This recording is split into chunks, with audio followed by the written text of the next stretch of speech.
Today's podcast is brought to you by Audible. Get a free audiobook download and 30-day free trial at www.audibletrial.com/AHTT. Over 180,000 titles to choose from for your iPhone, Android, Kindle, or MP3 player.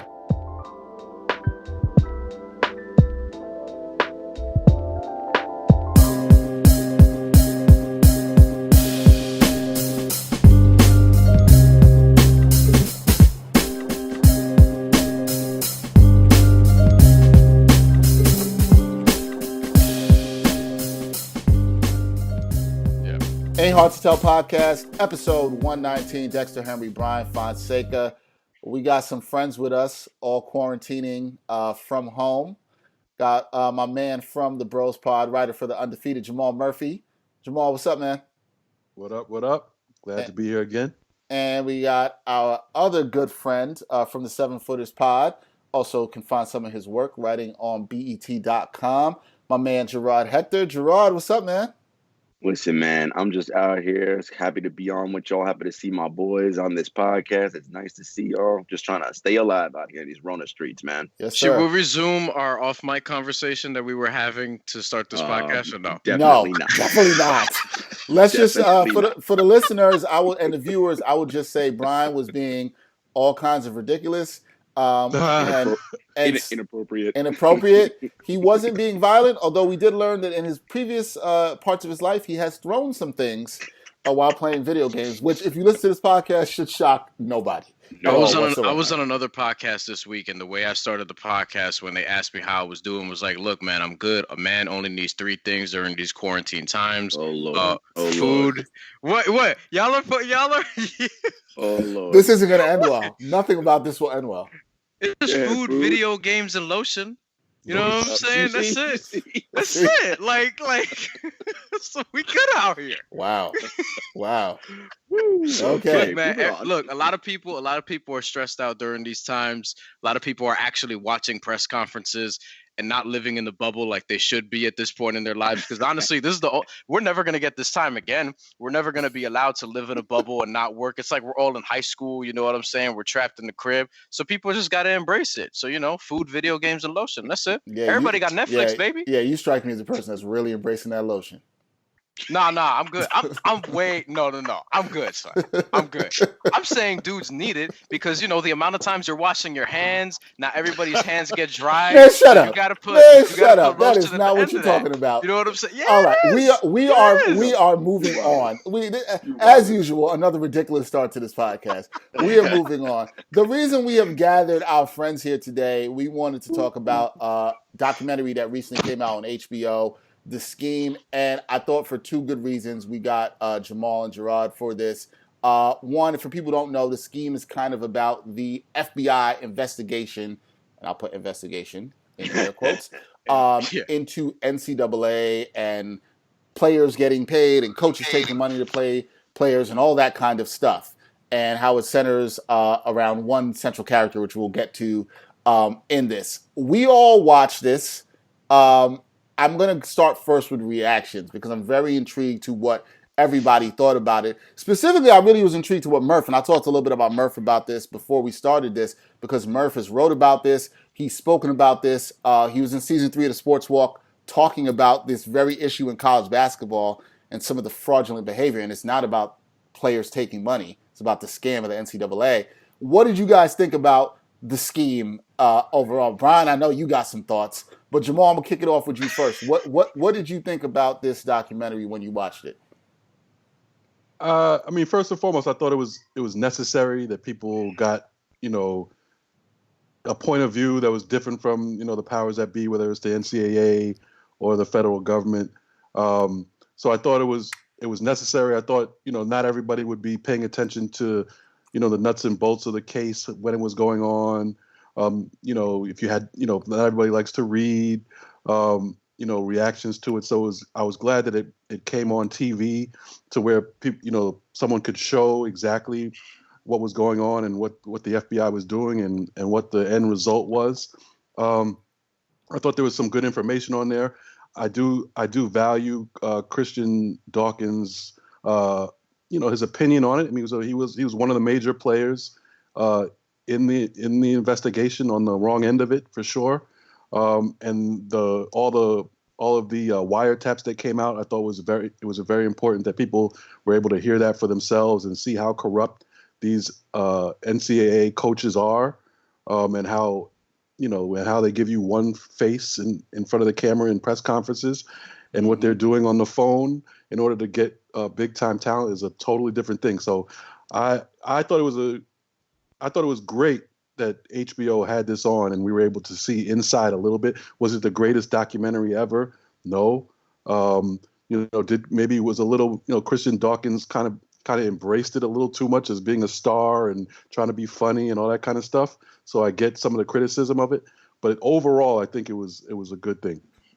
Cool. Jarod, what are your thoughts on the doc? I know you've spoken to the director and some of the creators, people behind this, which is why we have you on here to talk about this. But what did you think about it? So, it's something that we had alluded to when we off mic when we started our conversation, and Dexter, you threw out Murph, you threw out the phrase, "This is America," right? And I think in that case, you got an encapsulation in a small way who and what we are as a nation and as a country, right? The federal government initially decided that they were going to go after the institution that is college basketball, right? Because of the corruption and underhandedness that goes on in college basketball, right? And those are words that I don't use. That's words that their media machine uses, right? And their media machine includes the NCAA themselves and their sycophants in the media, some of our colleagues who champion whatever it is that they do as like everything being upholding and right and supporting this system of amateurism when nothing can be further from the truth, right? This is a multi-billion-dollar organization, and the labor is largely black and largely poor, right? Or from lesser means, yet they're not able to get paid. And what happened was they zeroed in on, okay, we're going to try to take these coaches down. We're going to, remember the district attorney from the Southern District said, we have your playbook, right? And then they were coming after them. We're going to take down this system. You mean to tell me Christian Dawkins is the system that is wrong with college? This one dude is what's wrong with all of college basketball. Come on, man. What we saw was their inability to get the top guys. And I have theories as to why that is. And I'm sure we'll get into that a little bit later. So they couldn't get to the top guys. Dawkins wouldn't roll on anybody. And they said, well, okay, then plea out, whatever. He didn't want to plea out. He decided, it's my right. If you charge me with something, I have a right to go to trial. And what this country does historically and this criminal justice system does, if you dare have the audacity to fight your own case, which is your right, we're going to punish you now, right? Homie's is sentenced to jail for 18 months for what? Paying a basketball player? How do you think they go to these schools? Let's keep it 100. How do you think Roy Williams, Coach Krzyzewski, Sean Miller, Rick Pitino, how do they get these guys versus their other squads? It ain't because I love Duke or I love Carolina or the Brotherhood or whatever nonsense these people say. It ain't that. What are the benefits I'm getting on the back end to get me in here? And Christian Dawkins is someone who recognized, this is the American dream. I see an avenue for myself and a lane. I can help these guys get to this place. And as a result, I'm going to get paid off of it. The problem is they only want certain people getting paid off that, not people like Christian Dawkins. Yeah, for people who don't know, Christian Dawkins, interesting character. I'm forgetting the town. What's the town he's from in Michigan, guys? What town is he from? Saginaw, right? He's from Saginaw, Michigan. His dad coached the high school team there. Draymond Green was on that team.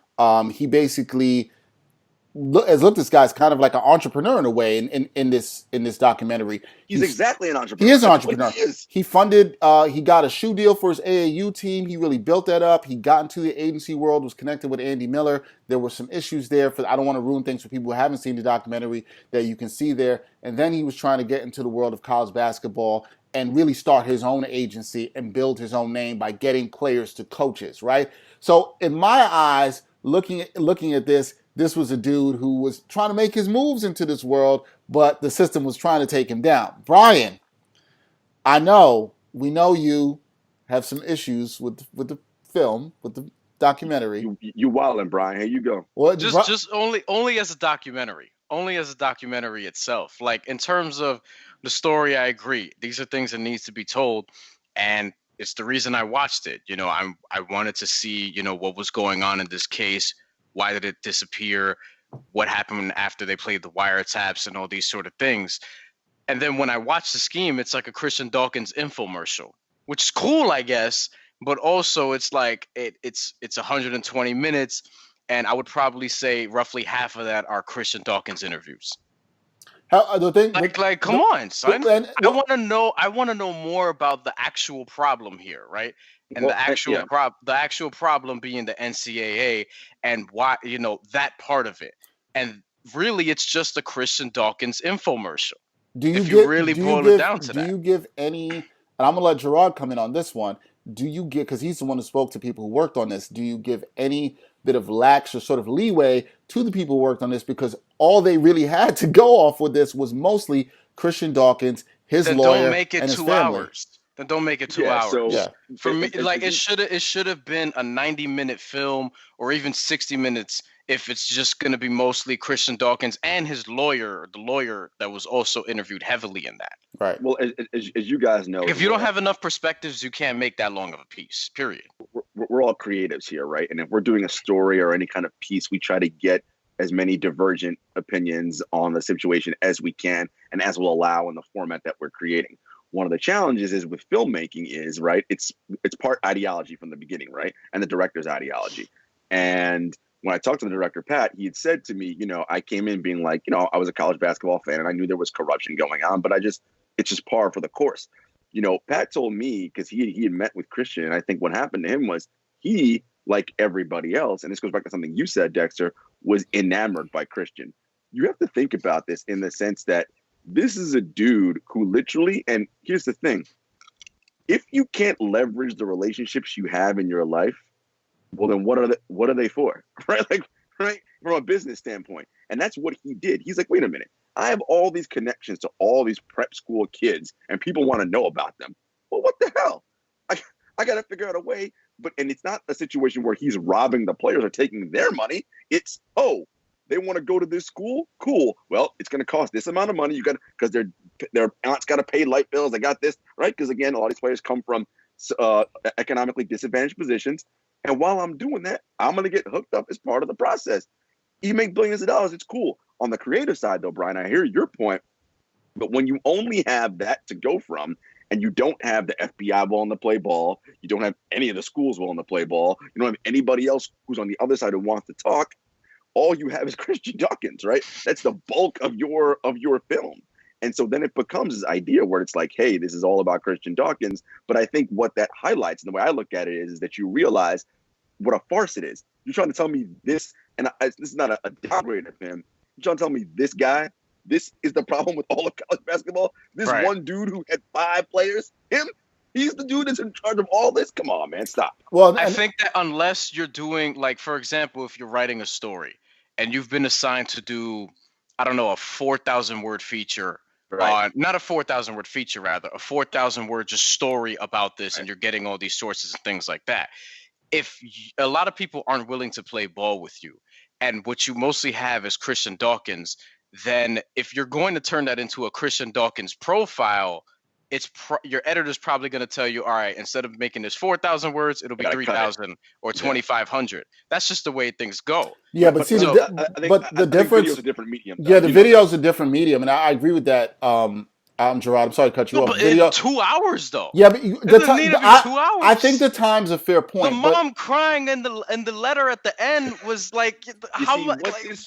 You know what I mean? What we're tapping into right now is emotions, and Brian doesn't really like emotions like that. Like, it's anger.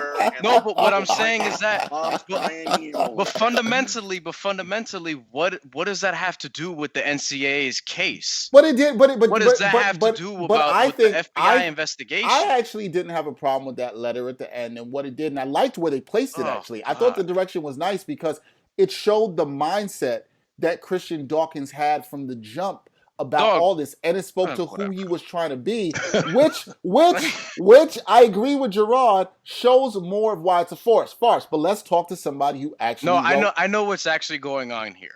I know what's actually going on here. Okay. Yes. I respect it. You guys are supporting the young black entrepreneur. No, I get it. I understand. I understand. No. Well, and you know what? First of all, I'm gonna push back a little bit on that because I'm gonna say I'm not even gonna be ashamed of that. Yeah, you know what? I'm proud of that brother for being an entrepreneur and giving a big fuck you to the NCAA. I got no problem with that. Yeah, however, if it was Christian Diaz, I might be hyped too. However, no. If it was a Diaz, I'd be hyped for him too. I'm down with anybody giving an FU to the NCAA right now. At that point, that's where I am. And let me make that clear too, because my issue is not with Christian Dawkins. My issue is just the film itself. The piece of art. Your issues from an artistic standpoint. Because I wanted more of an NCAA versus FBI, the wiretaps, and that. And I got gonna get that because nobody was gonna talk though.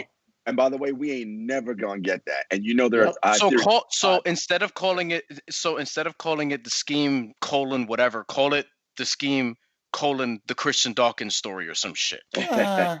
Well, let's ask somebody who actually wrote a story, and Jamal, who is here. Jamal, you wrote a story last year, and you and I spoke a lot about this. It was on Undefeated. Black assistant coaches were scapegoats in the NCAA recruiting trials.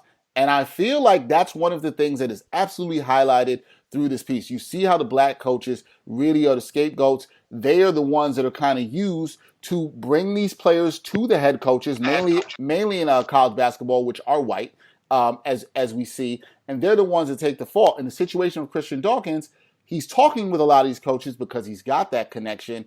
And they bring these players in, but these are the guys are the ones that took the fall. Meanwhile, some of the white players that we saw in this, and I will say this for the people who could even watch the documentary, they got off real easy here, okay? They got off real easy. How big of a problem is this, Jamal? You've covered this. You've went in this world. You were a college basketball guru. How big of a problem is this?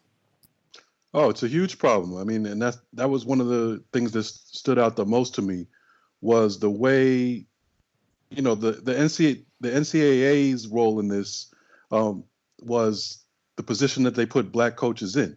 Well, to me, when I was researching the article I did was, I went to the NCAA database and tried to see how many coaches of color there were. And when I first started to do that, I was expecting to see something like, there aren't that many.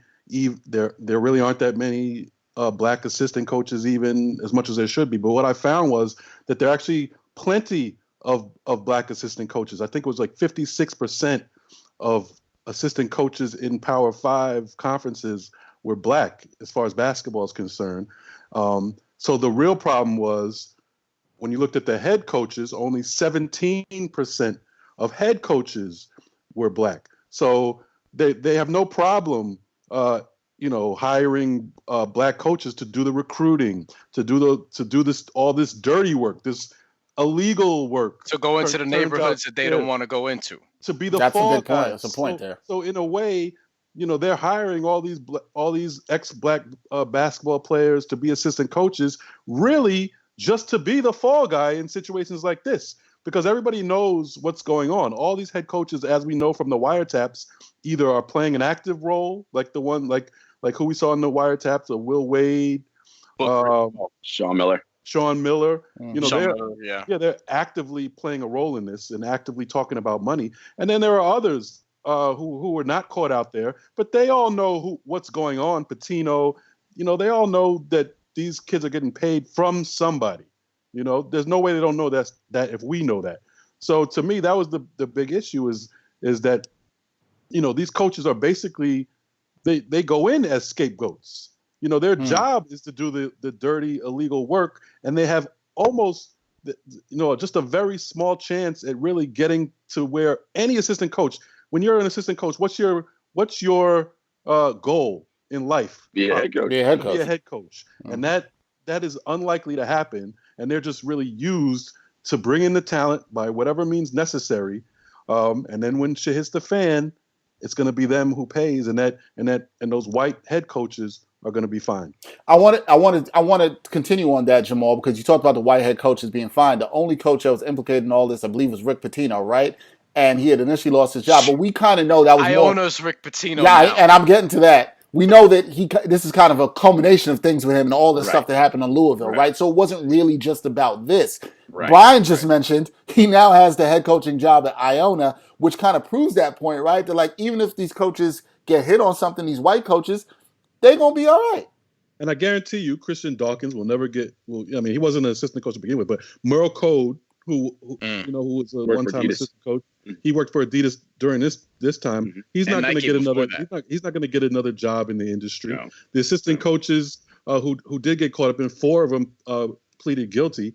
They're not going to ever become coaches again.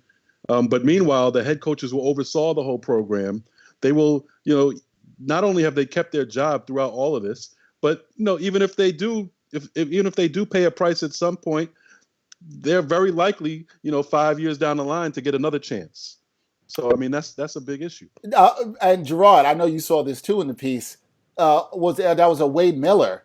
His defiance, and Christian Dawkins talks about this. His defiance in this was, to me, the epitome of white privilege.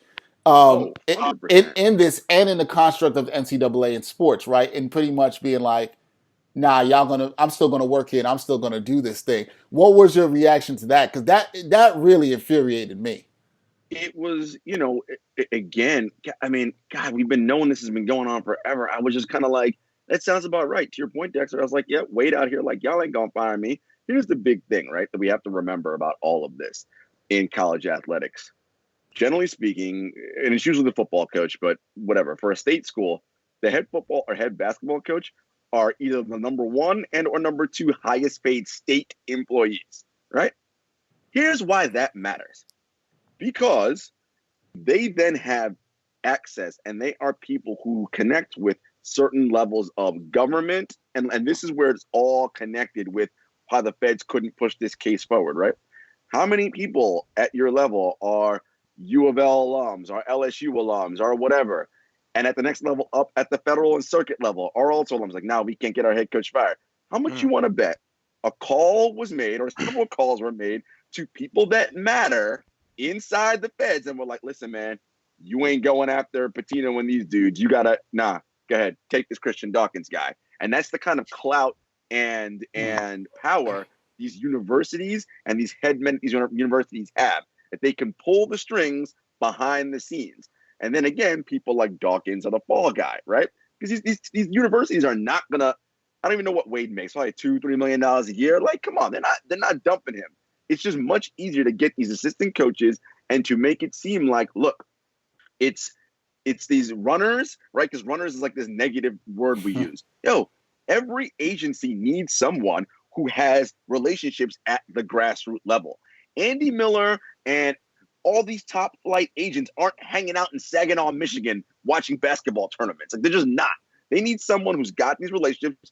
Hey, you know this kid? Yeah. Who's his people? All right, yeah, they work with his family over here. All right, we're thinking about where they're going. It's a funnel system, right? Mm-hmm. And the money flows up top. It's how the rest of the world works, right? So this was no surprise to me. Again, this is a microcosm of the larger world. And generally speaking, it's white people who make out and who are afforded the luxuries and riches. And when we and people of color try to take the initiative and do things that they themselves do, oh no, you.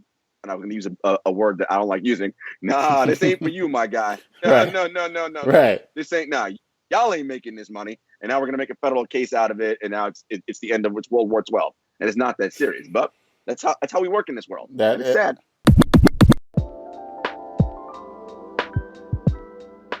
Today's podcast is brought to you by Audible. Get a free audiobook download and 30-day free trial at www.audibletrial.com/AHTT. Over 180,000 titles to choose from for your iPhone, Android, Kindle, or MP3 player.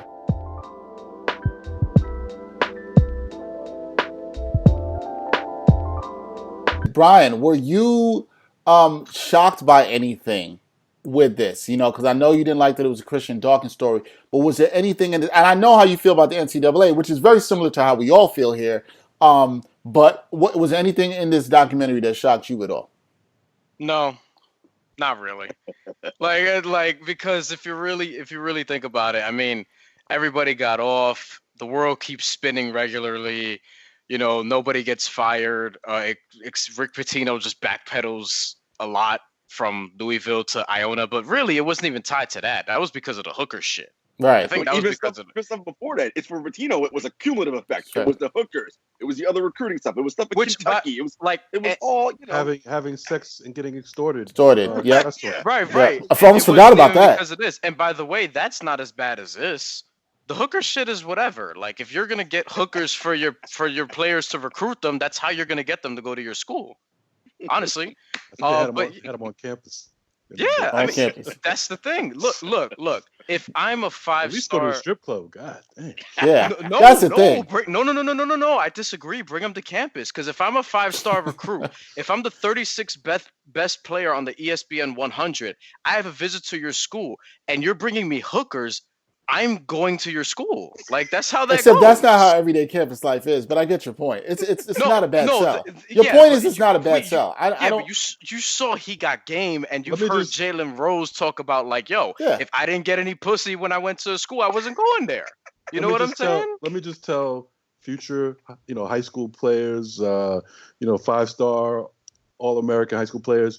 You can do better than hookers, okay? Yes. Yeah. Agree. You can do much better than hookers. I'm kind of mad. I'm kind of mad that has to be said, but that's a good PSA. Agreed. That's absolutely a good PSA for sure. Go ahead, Brian. Right. But it's the thought that counts, right? You know what I mean? Like at the end of the day, it's the thought that counts. Like, look, here's how we want to treat you on the way, give you the king's welcome. But yeah, there's no surprises there. There's no surprises with Will Wade and with Rick.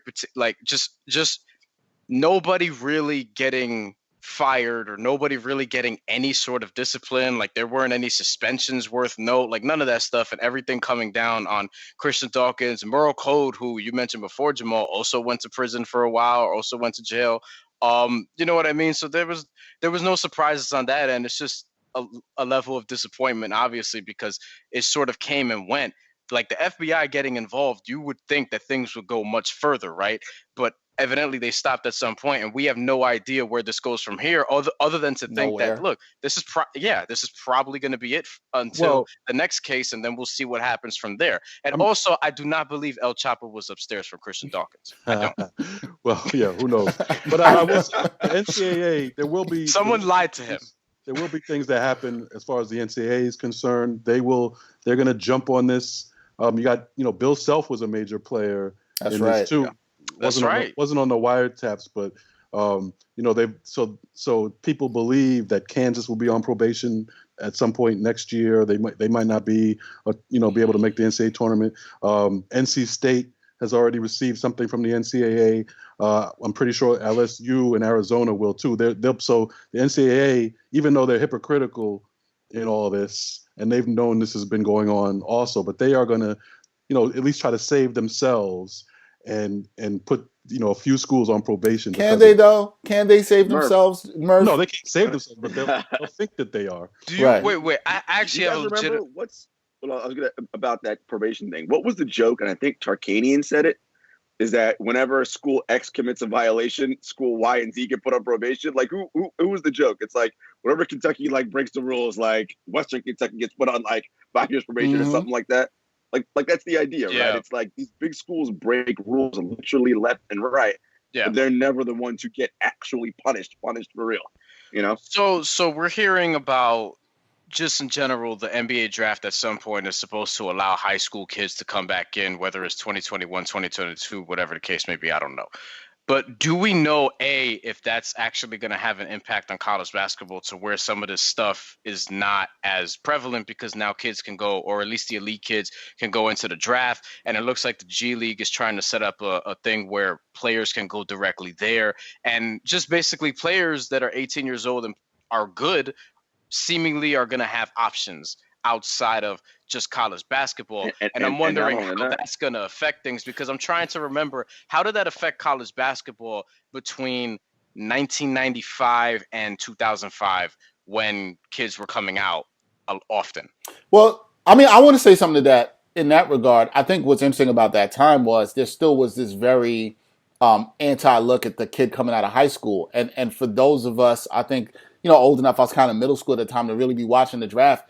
there still was people were like, no, coming out of high school, don't trust these kids. Kids were slipping. I mean, Kobe went 13th, right? Kevin Garnett. People were mad at kids actually leaving college Yeah, early too. right. Kevin I Garnett remember. the year before, what was Kevin Garnett picked? 5th or 6th? I can't remember, right? 5th or 6th. Jermaine O'Neal in that same draft as Kobe, not picked. There was not this great thing. It's kind of like, how dare you do this? How should you come out into the league and play? So it's still kind of this resistance I think we're seeing now for, as we know, mostly black players taking agency of their careers and saying, no, I want to go here and want to go this way. And you have all this talk about, oh, it's going to hurt college basketball and this and that and all this stuff where it's like, shouldn't you want these kids to get paid or be in the best place where they can hone their skills to be the best professionals they can be? But it seems that a lot of people don't care about that. And that kind of goes to Jamal's point, where it's like, this is the NCAA just kind of showing face on this and try to make look like they look good and care about these kids and student athletes when we know damn well they don't care about these student athletes. We know this. Right. And there's always, what's interesting? You mentioned that. I'm actually Googling right now the list of white basketball players who came out of high school, straight out of high school. That's a great question. I think only Robert Swift might be there. I don't know who else actually. He fell on some hard times. There's always going to be corruption in the NCAA, even if they decide to pay players, because it's all relative. So right. If the NBA opens the draft up to high school players again, as long as there's money, behind the NCAA tournament and behind how well any school's team does, there's going to be competition for the rest of the players. So it's all relative. If those 10 players go to the draft, then they're going to try to pay. Try to get the next 20 best players. They're going to try to get on their campus, and as much money as it takes, they'll do it. So there's always going to be. It's not going to really affect college basketball. It might affect the talent on the court, but it's not going to affect the race to get the best talent that you can. Here's what I hope happens with the draft, opening it back up to high school, with the start of the professional collegiate league, with the more and more players looking at going overseas, with what Darius Baisley did with taking that internship at New Balance. Like, what I want to eventually have happen is, like you said, Murph, I want the top prep basketball talent to go these other avenues away from the NCAA, and the G League, right? Like that's another avenue. I want them all to go to those other avenues and not the NCAA. And I want that next level of, that next tier down, right? Those guys who might be pros, but we're not 4 stars, sure, right? 3 stars and stuff. Right. Remember, the guys that come out also might be pros. They don't. Well, right. But you're less certain about that next tier, right? Like, I want them to be the guys, and then I want to see if the play level starts dropping, and ratings may also start dropping.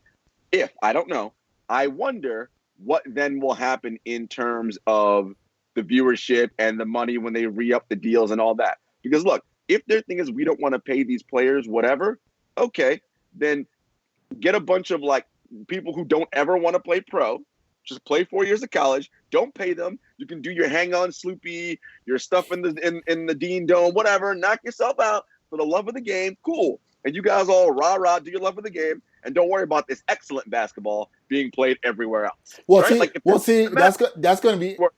That's going to be interesting to hear. And Brian and I talk about this all the time. The folks who are always like, college basketball is better than the NBA. If the level of college basketball talent declines, I'm very intrigued to see if people still make that argument, which I've always said is absolutely ridiculous. The level has declined. It has. I agree. It started already. I agree.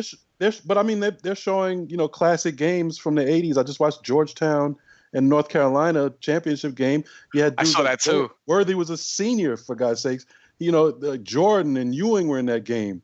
You know what I'm saying? So you don't have that nowadays at all, and the brand is still relatively strong.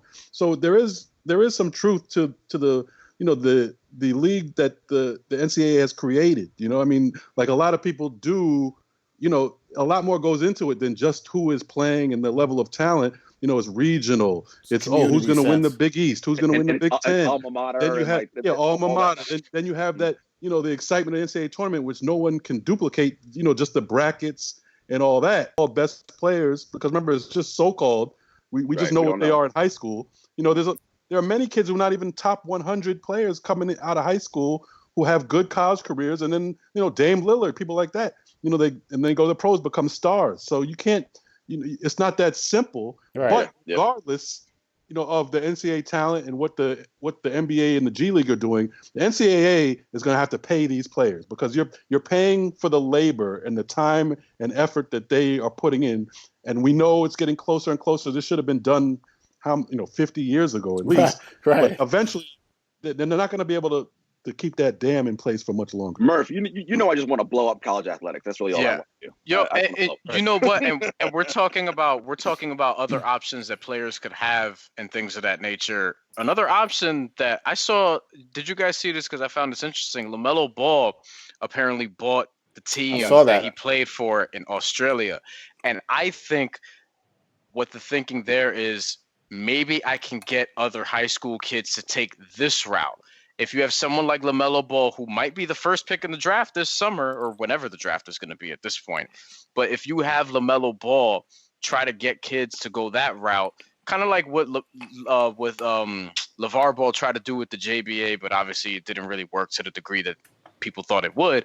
But if you try to get kids to go that route, and then you're going to start to see more kids perhaps play overseas, maybe buy the team they're on. I mean, LaMelo Ball's got a little bit of a different situation because that family has money, but I think you're going to start to see maybe a little bit of that too, and kids are just going to figure out their own way to sort of do this for a year and then go on to the NBA or whatever the next step is. Remember, that will only be, a very select few who are going to can be every year. You're only going to have about 10 players who are really can be top 10 players. It's true, but at the end of the day, like, teenagers are dick riders, and if one kid's going to do this here, then another kid's going to do this here, and then another kid's going to do this here, and then it's just going to spread. Doesn't mean it's going to work out for everybody. But it's also about that's true, because what worked out for Amari Stoudemire didn't work out for D'Angelo Collins, who was sharing his story on the Real Life MTV about how he thought he was as good as Amari. He entered the draft out of high school, was undrafted, and we never heard from him again because he only played overseas.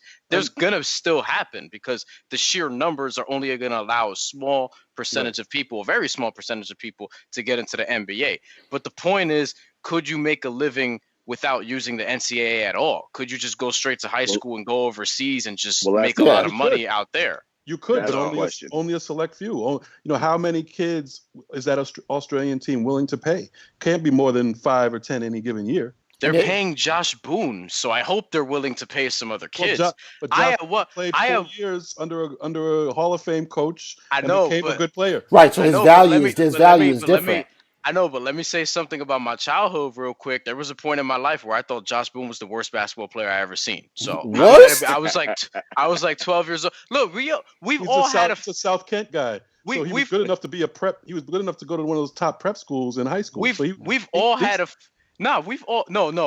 know that now, but I'm saying, like, we've all had a few of those guys as a kid. I'm sure you guys had them as well, where you're like, you watch somebody play and you're like, yo, this motherfucker sucks. Like, this is the worst basketball player I've ever seen. I saw Andrew Bynum play in high school, and I was like, this dude is terrible. I was like, he's going to the NBA draft. He is awful. I'm like, how is he not dominating these kids? I have three. I have three other than Josh Boone. They're all centers, coincidentally. Because you love the small guy. What a shock. No, because if you could be a subpar center and make it to the NBA if you're just big.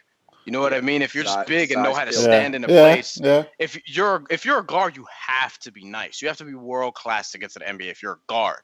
You know what I mean? Yeah, go ahead. Who are these 3 guys? Jerome James. Jackie Butler. Oh God. And I hated this dude. Another person played for the Knicks? No, he almost did because they could have drafted him. Thankfully, they didn't. Byron Mullins. Jesus Christ. Oh my God. Nothing against any of them. I think Josh Boone was definitely better than all them dudes. And I watched a lot of Josh Boone up close and personal in his days of battling Pitt. I didn't like him, but he gave us problems. Christ. Travis Knight might be another one too. Good God.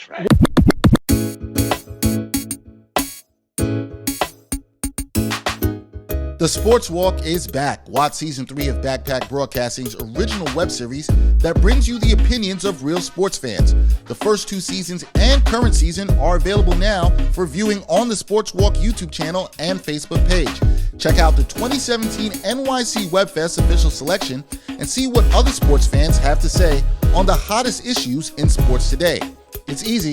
Just take the Sports Walk.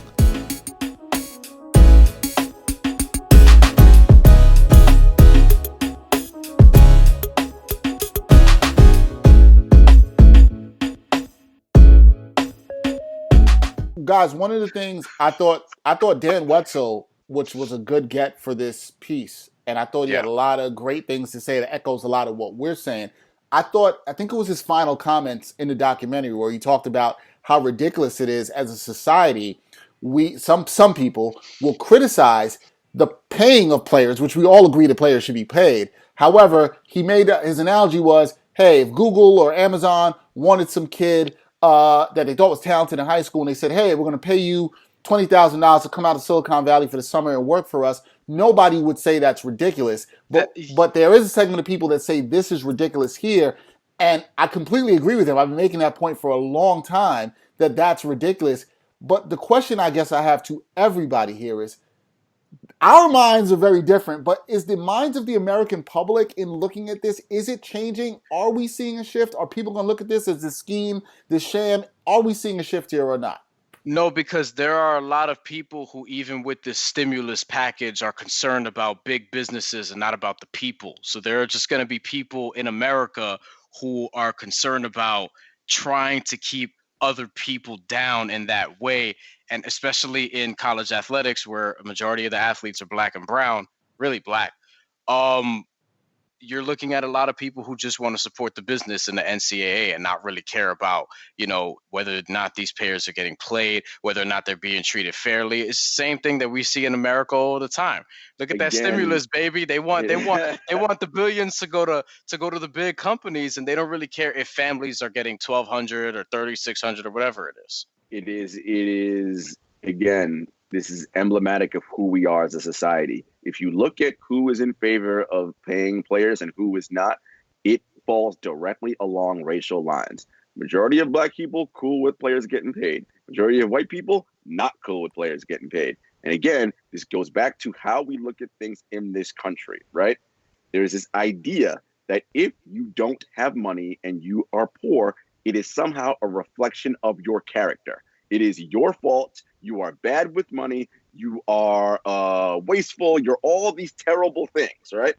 And because of that, you shouldn't have any opportunities or chances. That is how this political system and the way this country has brainwashed its citizenry to think about our most vulnerable people. And that's how people think about people. As if anyone wakes up and decides, I want to be poor today. Who the hell thinks of that? Nobody wants that. But that's how people think, right? It's also, we always talk about crabs in a bucket, and we talk about minorities specifically, but it goes across racial lines. So, majority of white people in this country are poor. So they're looking at a black person who could possibly make money, and they're not trying to hear that. They're like, why should this black person make it and I'm not making it here? I do think that things are changing, just by almost osmosis or whatever, because it's happening, so people are becoming desensitized to it. Like we talked about off camera in terms of, now there's more players, back in the day, less players were coming out. You couldn't even come out of high school, like, what was it, 20 years ago? Now you can. So people are desensitized to it. I do see even more and more people like, hey, he has to come out. It's, he had a great freshman year. Like, no, even the most racist, poor white person in middle America is not going to be mad at Zion Williamson coming out of school last year. Like, even they got that. You know what I'm saying? Like, all right, fine. Like, there, even Duke fan. I don't think there was one Duke fan that was like, no, he's got to come back. Oh, he's a jerk. How could he leave us? You know what I'm saying? I don't think that exists. So, but to someone else, they are like that. So I think it is changing a little bit, not fast enough. But the more and more people do what they have to do, there's no choice but for people to change. Well, I will say this. and Murph, you know her. I spoke to Victoria Jackson about this from Arizona State, and Andy Schwartz, who's an NCAA economist. And look, the NCAA is really good at dragging its feet on any kind of change, right? So everybody got all excited when the pay-to-play adoption and different laws were being signed by these states. NCAA ain't do a mumbling thing about that. Right. They out here like, okay, we formed a special committee to look into it. MFers, you don't need a special committee to look into it. You've been knowing about this for the last 100 years. There's no committee you need to research how this is going to work, right? And they're going to give you all the excuses. Well, if we pay the basketball players, we got to pay the water polo and tennis players. No, you don't, my friend. No, you don't. It works the same way every other economic system works. If your business generates a profit, that's how income's received. Look at every single sport as a business unit. Oh, you in the black? Cool. Figure out how you're going to pay your people. You in the red? Shit, I got nothing for you. We're not bailing you out here, right? If you cannot generate a profit with your sport, your players don't get paid, period. End of story, right? The NCAA is not trying to change. We know that. Right. They're trying to, keep making this money off of, minorities' backs. Like that's entirely what they're trying to do. You're right. They came up with this fraudulent committee committee that really didn't address any of the issues. It didn't even, just the makeup of the committee was a joke. You didn't have any ex-players on there who really went through it, who could really, tell you how it really is in terms of what kind of market they might have. So we know the NCAA is not going to do this on their own. It's going to be pressure from other people. And we talk about, now we're in this, coronavirus has stopped everything. The NCAA is already using this as an excuse not to do anything next year. I guess we can't play next year. All this stuff happened. I'm in my house. I can't do the work from my house to get them paid. and I'm sure you guys all know this, but again, you look at the NCAA uses the word amateurism, and all the great people have talked about this who know about the history of college athletics. Victoria Jackson, Andy Schwartz, like I mentioned, Taylor Branch wrote excellent pieces on the NCAA and its cartel, right? Because that's essentially what they are. Word. It is a non-for-profit entity that rakes in billions of dollars, meaning they pay zero taxes on that money. Which then farm out to their member institution schools, who are also non-for-profit entities who just take in hundreds of millions and just woo. Which Dawkins pointed out in the piece. Yes. And every university, because they're nonprofit, they can't show money on their balance sheet at the end of their fiscal or however they do their money. So what they're gonna do with that money? Spend it. Guess who ain't getting it? Players. Right? And how many new libraries you're gonna build? It ain't that many. A lot of what these schools will do, especially the big time schools, and for those of us who've been to some of these campuses, they will try to show it and say, "Oh, we're putting the money back into the athletic program. We've built this new locker room. We've built this new training facility." And they'll sell that. But what I have learned with a lot of those things that people should be aware of is a lot of these schools, you know how they're actually doing it? They're getting donations from former players who will come back and give them the money. So it's not actually the money that they're generating through the TV deals and all that stuff. And that is the big sham and all that. That still, it's like players are still giving back to the system. And I kind of want to tell these players like, yo, man, nah, don't do that. And those facilities are just recruiting tools. They're not helping any of the players who did the work for you or players that are there now. That's for the future players to be bamboozled. Bamboozled is a great word there, Jamal, because that is exactly it. And by the way, and I don't blame them because they're young and they don't know. But these athletes, they are part of the bamboozling process unknowingly, right? What do we see on Instagram and on our Twitter feeds every 2 seconds? I was going to mention this. Right? Brand new athletic complex opened up. They go to their lockers. They got their new Nike backpack with their new J's in it. Yo, look what I got. It's so fresh. Yeah. Oh, listen, I'm not hating. Get your new fresh J's. Get your new fresh warm-up and all your cool stuff. But my man, them J's going to pay for your dinner when you're hungry 3 months from now? Like all these things. And what you're doing is you're marketing the school, basically. Yes, you're marketing the school's athletic program. You're marketing. You're doing exactly what they want because it's a bunch of people. telling you, see, don't you want to be like them? Look how much fun they're having. And it's like, yo, you get a bunch of people in a room. You're like, all right, how are we gonna keep the black kids coming to our program, also, right?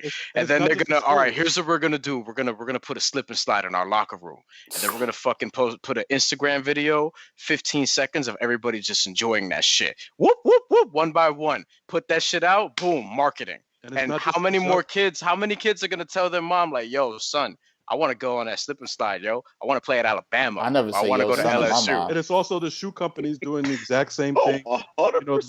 The exact same thing. Going down even before college, obviously AAU programs. So it's not just the universities. The Nike plays a part. Under Armour, Adidas, all of them are playing a huge part in it. No, great, Jamal. I'm glad you brought that up because I'd watched that for years covering high school basketball. Brian did the same. I've literally seen it. There is so much money that goes into these AAU programs from these sneaker companies. They are everywhere. I mean, people who aren't in around that world, you might not understand. But when I say they are everywhere, they are everywhere. And you get to know these players and you get to see how it works and how the money is funneled down to the high school level to just even a competition like in New York City, just trying to keep kids. Go ahead. Right.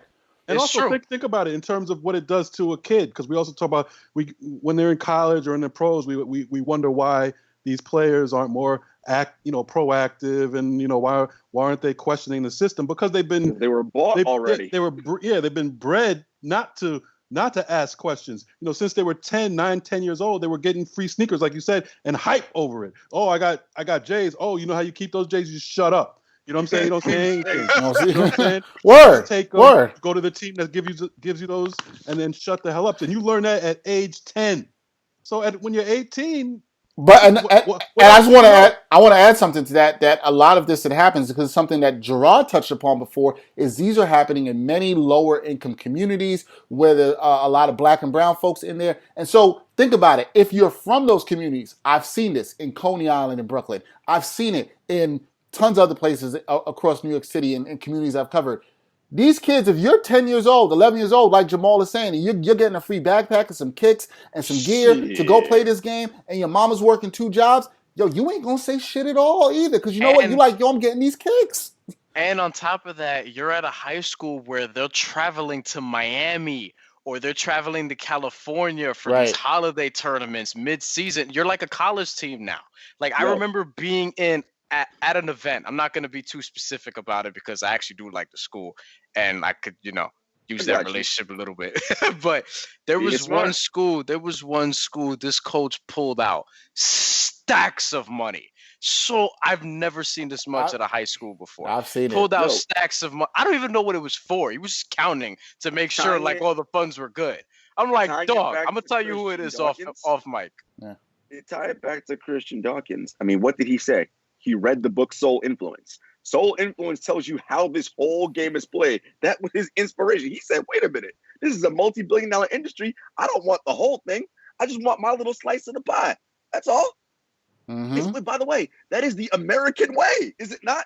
Yeah. For some people, because they ain't gonna let everybody get a seat at the table or a slice of that pie, as we know. They'll change the rules on you quick. Yep. Just like they've been doing that forever. On the court and off the court. Off the court. Yo, you trying to get a seat at this table? You're trying to get a slice of this pie? Nah, not so fast. And I mean, that's kind of the tragedy. I know Brian talked about it being the Christian Dawkins story, and to some degree it was, but that is the kind of tragedy for Christian Dawkins in this situation, right? That, Jarod, you bring up the fact that this is what he wanted. He saw how he could play the game. He was kind of playing within the rules of the game that was already out there and created, and still he's been vilified for this. And to some degree, vilified, he's a convicted felon. Yes. And you want to talk about the, Brian had an issue with how it ended and him talking about his record deal. It was funny that he mentioned, this is the only thing I could do. I'm a convicted felon, so I'm trying to think what I could do as a convicted felon. Music. Oh, I could go into music. Yeah. Well, because his options are limited. Which, by the way, look, is a smart thing to do, because that's one of the few, I mean, there are some other things you could do, but you probably shouldn't, and I'll just keep that there. But in terms of how Christian Dawkins handled his business, because again, my issue is not with him; it's more so how the documentary is presented. But in terms of how he handled his business, I felt like he did everything. I wouldn't say by the book, but by the unofficial book that Right. like if you're Yeah. trying to become an agent and you're trying to go about your business in that way, he made all the right moves and did all the right steps. He was just better at it than some other people. And But also, he should have trusted his instincts more because he said a couple times like he was thinking to himself like This this is dude is crazy. weird. What's he doing? He's trying to set me up. Oh, the He should- Italian dude Yeah, from he You should have know what it is, should have though, listened but to Murph, himself. It's hard to turn away that cash, man. When that cash was right in I'm front sure. of you, like, and to defend Christian Dawkins too. At the time, he's 24, 25 years old. You haven't been younger around than that, that I long. think, probably 22. Yeah, you Not haven't been younger than around that, that. yeah. You haven't been around that long, so you don't really know who you're. I mean, shit, I'm 26 now, and there are still times where it's like, yo, this dude's a little funky. Like, I don't really know. You know what the case? And he wasn't the only one. The FBI agents themselves got in trouble for taking the money. Yo, yes. Okay. Yeah, but then Get mad at Kristen Dawkins when the agents running the investigation took the are money. now, there's Misappropriating investigations on them for misappropriating funds out in Vegas, taking some of those stacks. Right. But the FBI was real quiet about that. We don't hear anything about that. I think what I'm tired is the FBI. It is disappointing the FBI didn't speak. And I know we also didn't mention it was Sarai McDonald who also wrote an article for Undefeated about how, to Brian's point, that this kind of felt like very centered on Christian Dawkins. And I understand the point where she was coming from too and where what Brian is saying too. But when you don't have the FBI speak on this, when you don't have the NCAA, who, Jamal, you know this too, they don't ever speak on anything. I mean, I've watched numerous HBO Real Sports pieces where because they love shaming the NCAA, and I love them for that. Mhm. They don't speak on it. They never say anything on it all the time. And like, when is the time that the NCAA is going to be so shamed it's going to be like, damn, y'all got to speak? Never. Maybe, you know what? Now that I'm thinking about it, maybe it would have helped to get more players' perspective because Fred VanVleet was there and he literally had one quote. He had one quote because he's worked with Christian Dawkins before.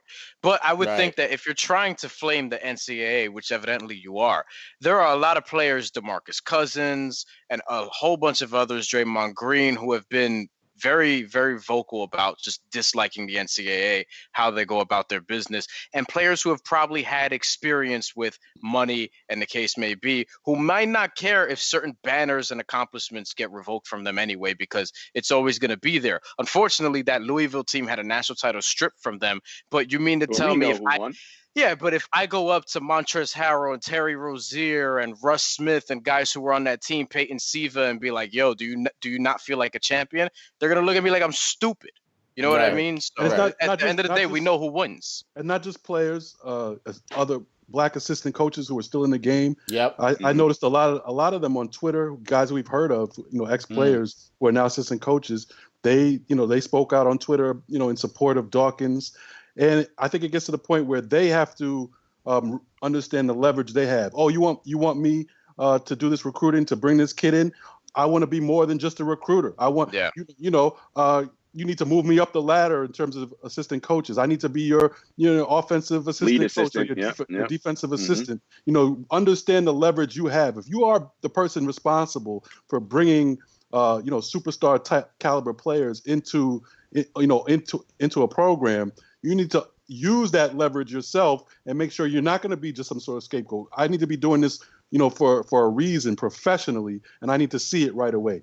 Can I point this out because I found this hilarious too. Now that we're also talking about players, did you guys see the amount of players who were tweeting out on behalf of the documentary hashtag HBO partner, hashtag the scheme HBO? I'm like, yo, they actually put some. They definitely paid some people to try to get this out there.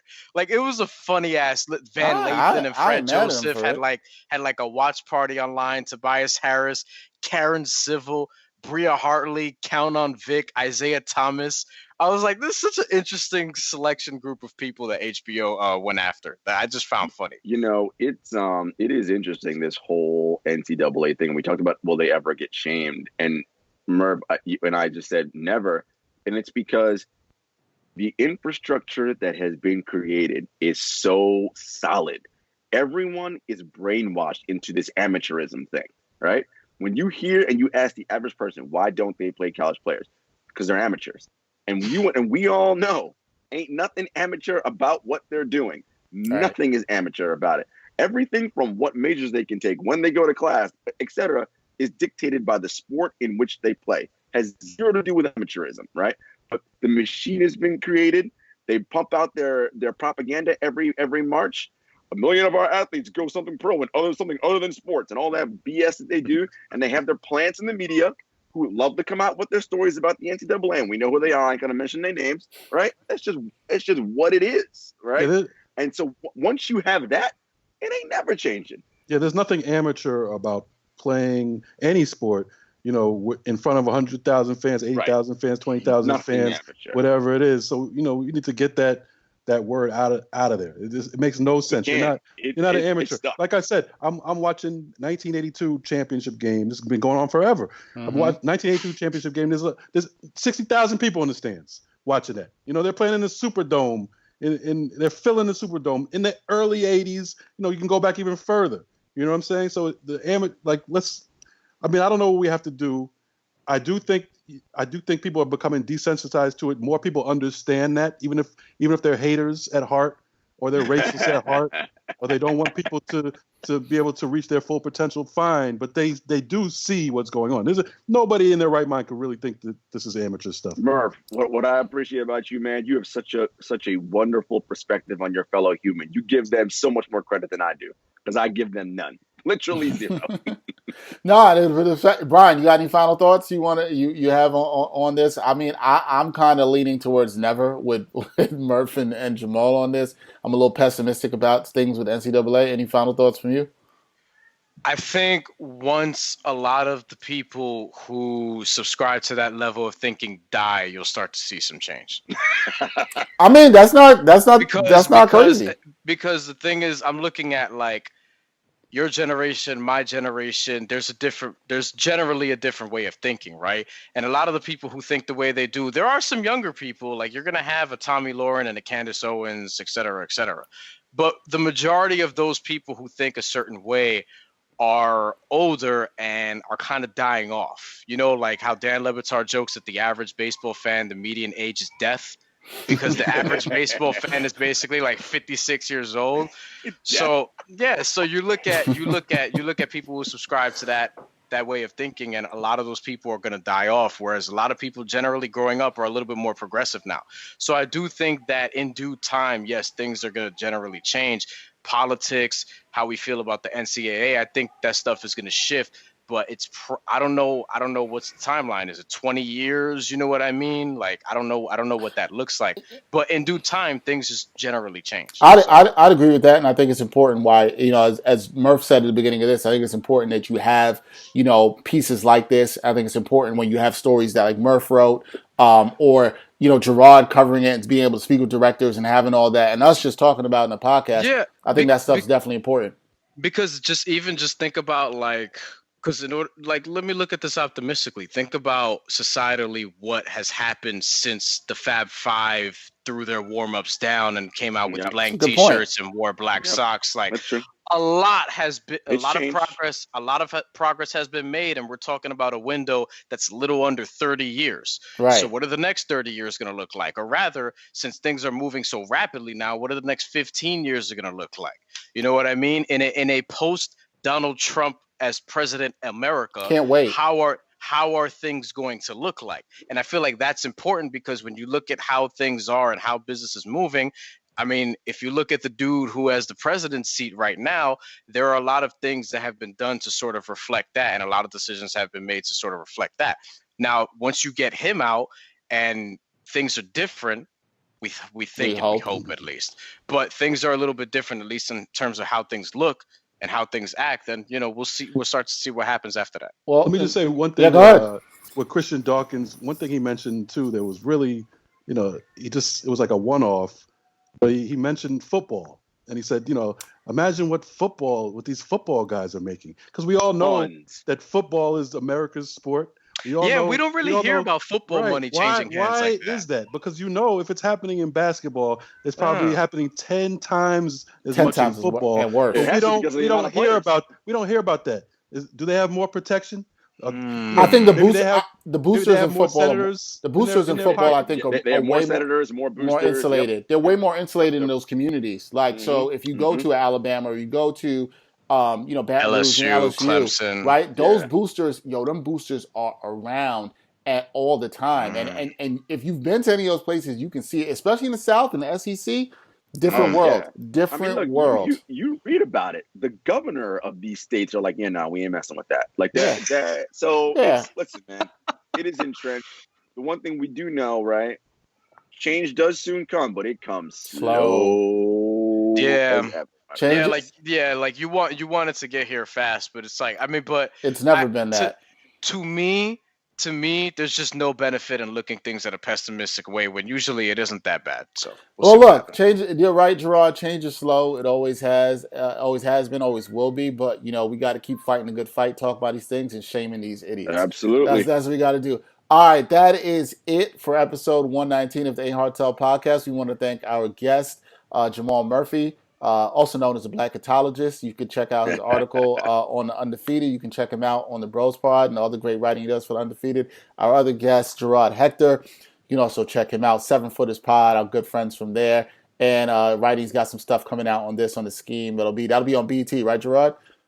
Well, it's going to be on BET, and then I got some podcast interviews coming out on 7 Footers, kind of expanding a little bit. So okay, that'll be good, man. There we go. So a lot of good stuff, more good content coming out. We'll have more stuff with these guys too. So that's it for our 2 guests. For Brian Fonseca, who still isn't too angry and isn't promoting prostitution on campuses everywhere. Well, not now. Social distancing, not now. Okay, good to know. He's being responsible in that regard. Until next time, y'all. Peace. Peace.